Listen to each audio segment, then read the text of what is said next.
Salut les fous du ballon, bienvenue dans cette nouvelle vidéo qui parlera de football. Aujourd'hui, on parle du championnat de Suisse. C'est parti!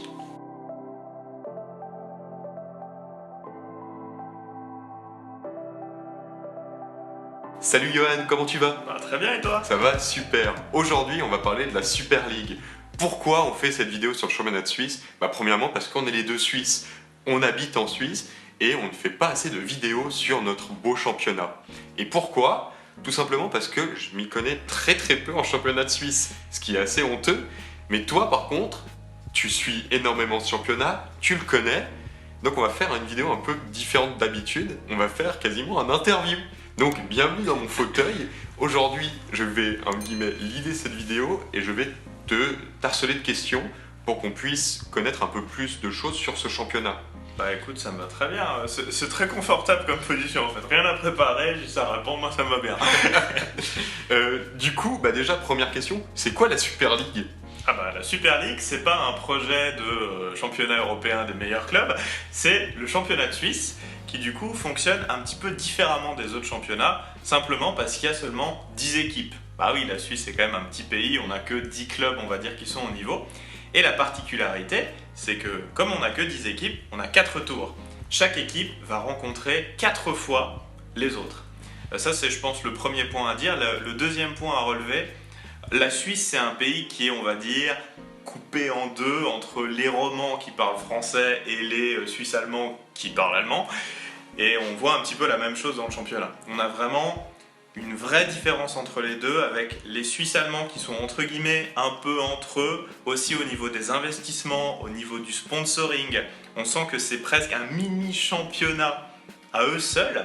Et à côté, on a les clubs romans qui tentent de se débrouiller un petit peu comme ils peuvent et ça fait qu'on a les Suisses allemands qui sont en haut et malheureusement les romans qui sont en bas. C'est vrai que du coup, 10 équipes, s'il y en a deux à sortir du lot peut-être, c'est les Young Boys de Berne et le FC Bâle, qui sont les deux équipes qui ont aussi fait des choses en Europe. On peut penser à la victoire de IB face à United il n'y a pas si longtemps.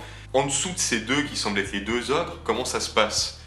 En fait, en dessous, c'est hyper intéressant. Comme justement, il n'y a que 10 équipes, ça fait que les équipes changent très vite de classement. Tu peux facilement gagner 4 matchs de suite et passer de la 8e à la 2e ou 3e place. C'est super sympa à voir. Et on a quand même...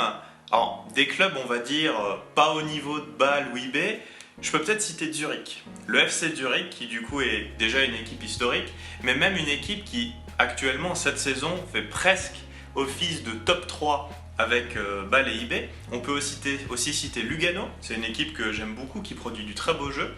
Il y a aussi Saint-Gall, où c'est des équipes, je peux peut-être les assimiler à Lens. Tu sais, c'est des équipes qui n'ont pas des moyens démesurés, mais qui donnent énormément dans le jeu, et ça fait toujours...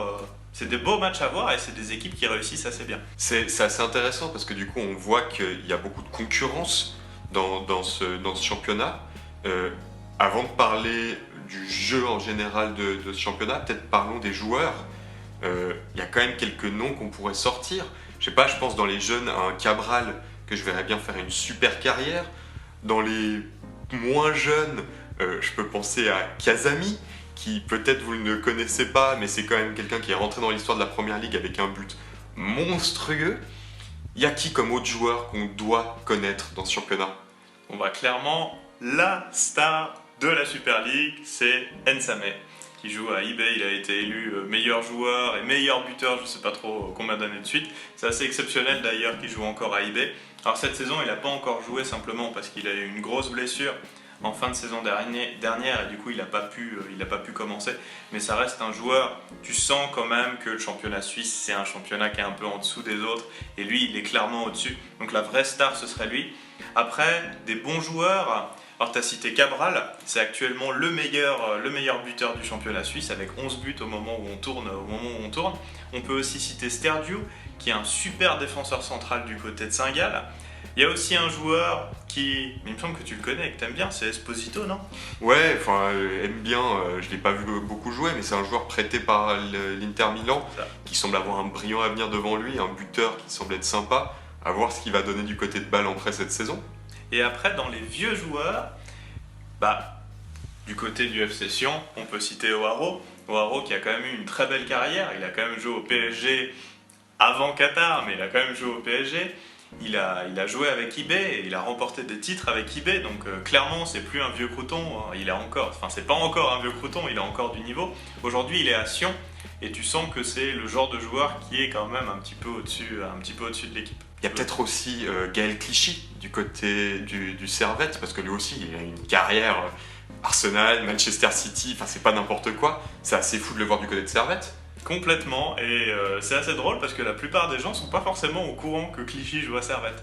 C'est pas le joueur qui arrive en grande pompe annoncé dans tous les médias en disant « Ouais, il y a le Clichy, il est à Servette ». Non, il est resté très discret, et je pense que c'est ça aussi qu'il cherche, c'est vraiment un environnement un petit peu plus calme, un petit peu plus discret, mais il va très bien à Servette. Hein. Bah voilà, on remarque quand même qu'il y a quand même un vivier de talent dans les jeunes. Bon, on parlait justement de Stergiou qui sera peut-être le futur défenseur central titulaire de cette équipe de Suisse. Il y a du talent quand même. Comment ça joue? Est-ce qu'il y a un style défini un peu dans ce championnat de Suisse? Alors le championnat de Suisse, il faut se dire que c'est un petit peu le réservoir de la Bundesliga. C'est un petit peu la Bundesliga bis et on retrouve un petit peu le même genre d'équipe. Typiquement des équipes qui offensivement vont donner énormément. Je parlais avant de Lugano ou de Saint-Gall. On peut aussi citer simplement IB qui est dans ce cas-là. C'est pour ça qu'IB est aujourd'hui au sommet du championnat. Ils l'ont bien montré contre Manchester United. C'est des équipes qui se prennent pas la tête, qui essayent vraiment d'aller vers l'avant, d'apporter de la verticalité dans le jeu. Alors, toujours au niveau de la Super League, hein, ce sera jamais au niveau de la Première Ligue ou de la Liga. Mais voilà, on sent qu'il y a l'envie de bien faire, l'envie de faire du beau jeu. Après, bah oui, forcément, il y a toujours quelques équipes qui vont un petit peu parquer le bus derrière pour tenter de sauver des points. Malheureusement, c'est le cas du FC Sion actuellement. Mais globalement, moi qui regarde la Super League, je trouve quand même que c'est un championnat. C'est sympa de les voir jouer, même s'il y a pas mal d'erreurs techniques. S'il y a du beau jeu, et franchement, tu dois regarder plus souvent. Mais du coup, si tu dis que c'est offensif, ça veut dire que défensivement, c'est un peu de laisser de côté, mais ça veut dire qu'il y a souvent des matchs avec beaucoup de buts. Complètement. Et puis, le dernier exemple en date, hier, il y a eu un très joli IB contre Lausanne, et ça s'est fini à 3-2. C'était un très joli match où du coup, c'était IB qui menait, mais Lausanne qui était capable de revenir dans le match. Bon, au final, IB était beaucoup trop fort et ils ont fini par gagner. Mais voilà, c'est ce genre de match où il y a vraiment de l'opposition, il y a de l'intensité. C'était très sympa à voir. Bah, tu parlais de Lausanne, ça tombe bien pour la transition. Les clubs romans dans tout ça, ils vont bien, ils vont pas bien? Quels sont les projets aussi de ces clubs romans? Ah, malheureusement, c'est un petit peu triste parce que historiquement, en fait, dans le championnat suisse, les clubs romans ont souvent été en haut. On parle souvent du Grand Servette, du Grand Lausanne ou du Grand Sion. Sion, du coup, qui est connu pour ses nombreuses victoires en Coupe de Suisse. J'en ai fait une vidéo là-bas, d'ailleurs, j'ai fait une vidéo dédiée. Mais globalement, aujourd'hui, les clubs romans, ça va mal. En fait, Servette, j'ai envie de dire qu'ils s'en sortent quand même assez bien. C'est quand même une équipe qui arrive à rester au niveau, mais on sent qu'ils sont au-dessous des grands clubs alémaniques. Lausanne, ils ont un joli projet. Typiquement, ils se sont fait racheter par Ineos, donc le groupe qui détient aussi l'OGC Nice, et on sent qu'il y a une vraie envie de construire. Il n'y a pas très longtemps, j'avais été voir Lausanne-Sion directement au stade, et on sent qu'ils essayent de créer une vraie marque, entre guillemets, autour de Lausanne. Ils essayent de faire quelque chose de bankable.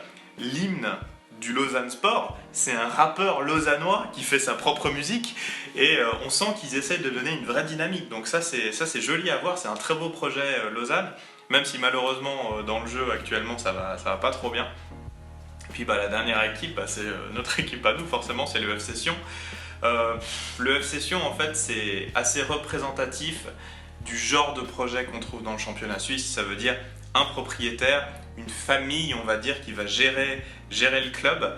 Et le FC Sion, c'est typiquement ça, avec un président qui est très connu en Suisse, peut-être moins à l'étranger, qui est Christian Constantin. C'est en fait, le FC Sion, c'est le club de son président, et quand son président fait les bons choix, amène les bons joueurs, garde les bons entraîneurs, ça va bien, mais ça fait longtemps qu'il n'y a pas eu de bons choix. Ouais. C'est vrai qu'il y a une valse des entraîneurs, c'est sûrement le club en Europe qui change le plus souvent d'entraîneur. Dès qu'il y a 3 matchs avec 3 défaites, l'entraîneur gicle, c'est hallucinant. Mais du coup, là, tu as dit un petit peu les points positifs, avec peut-être les points négatifs de Sion, mais finalement ça a l'air cool de regarder ce championnat. Pourquoi est-ce que il est si peu connu? Qu'est-ce qui va pas dans ce championnat?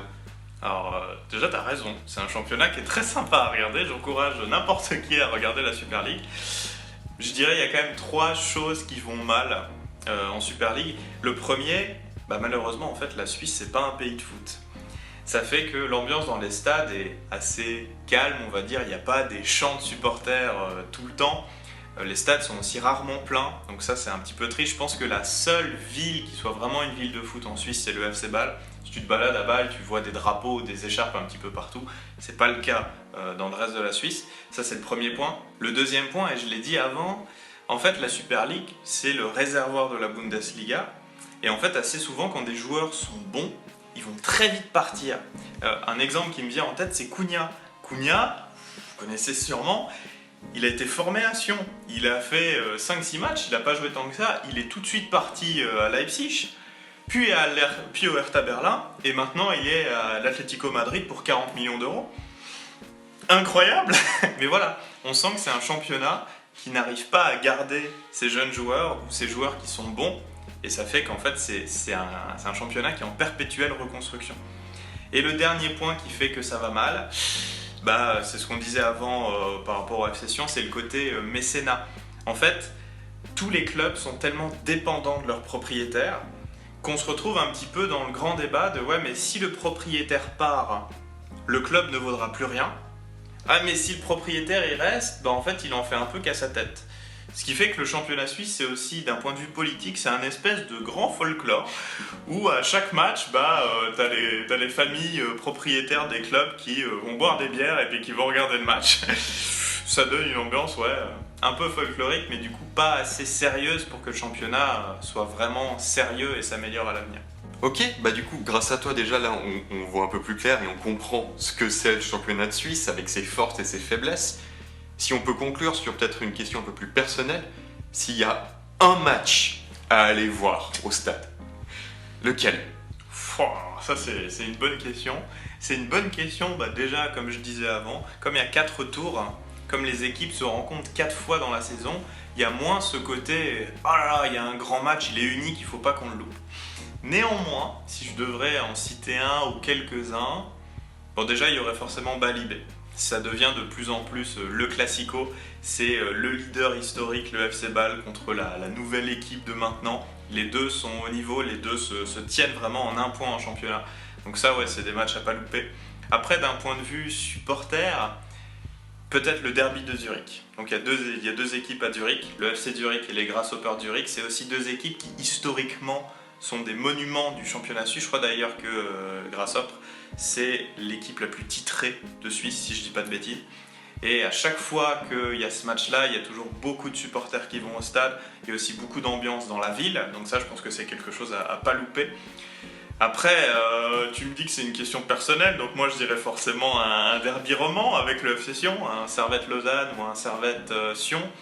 Typiquement, c'est des matchs à voir, mais j'ai presque tendance à dire que c'était des matchs à voir. En fait, historiquement, c'est des super matchs où en fait, comme c'est assez proche, les gens prennent le train pour aller voir les matchs, c'est sympa. Mais comme les équipes romandes sont pas au niveau et que la Suisse n'est pas vraiment un pays de foot, ça fait qu'aujourd'hui, les supporters ont plus vraiment envie de se déplacer à l'extérieur pour aller voir un match, ce qui fait que t'as plus trop cette ambiance de derby. Donc derby roman, plus trop. C'est vrai que si tu veux voir un derby roman, autant aller voir du hockey. Parce qu'en Genève-Lausanne au hockey, il y a une vraie ambiance. Mais du coup, merci. Moi en tout cas, j'ai appris pas mal de choses. J'espère que vous aussi. Dites-nous aussi si vous connaissez la Super League, si vous allez voir des matchs et quelle équipe vous soutenez, ça nous intéresse beaucoup. Et sur ce, on vous dit à la semaine prochaine pour une prochaine vidéo. Salut, ciao.